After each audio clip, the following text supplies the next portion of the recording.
अगर हम दूसरी साइड जुपिटर की देखें तो जुपिटर पंचम भाव का स्वामी तो है ही, पर वह सिंह लगन में अष्टम भाव का स्वामी भी होता है। अष्टम भाव में आप देखेंगे कि मीन राशि है, 12 नंबर लिखा हुआ है, मीन राशि है। तो उसके स्वामी बृहस्पति हुए और वह बैठे हैं कुंडली के दूसरे भाव में। तो अष्टमाधिपति का दूसरे भाव में होना, और तीसरी बात कि जो शनि है, शनि महाराज 12वें भाव में बैठ के अपनी तीसरी दृष्टि से दूसरे भाव को देख रहे हैं। शनि महाराज कौन? शनि महाराज बहुत ज्योतिषी कहते हैं कि अष्टम भाव के कारक होते हैं, और ऊपर से यह एक क्रूर ग्रह भी हैं, एक कर्मों का फल भी देने वाले हैं, और इनको पॉजिटिव साइड नहीं लिया गया है सिंह राशि के लिए, क्योंकि आप देखेंगे कि सिंह राशि में वह छठे भाव के स्वामी भी हैं और सप्तम भाव के स्वामी भी हैं, तो इतना अच्छा नहीं लिया गया है।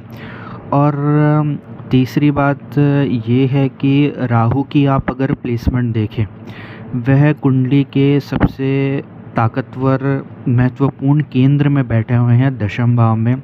और दशम भाव से अगर आप पंचम दृष्टि गिने तो पंचम गिने तो दूसरा भाव आएगा, तो कुंडली के दूसरे भाव पर भी राहु की दृष्टि है। बहुत लोग मानते हैं कि राहु की दृष्टि नहीं होती पंचम और नवम, और बहुत लोग मानते भी हैं।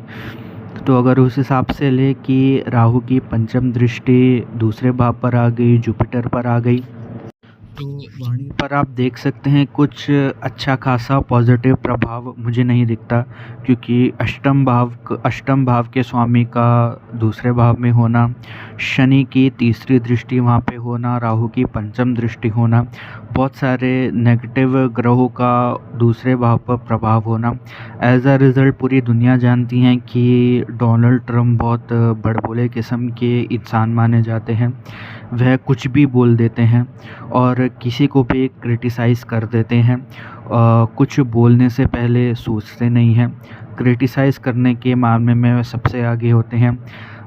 खुद की तारीफ़ करने में या सेल्फ़ रिस्पेक्ट करने में वह बहुत बोलते हैं, और अपने डिसीज़न्स को सबसे आगे बढ़ा चढ़ा कर या एक फ़ायदे के 10 फ़ायदे बताकर वह बोलते हैं।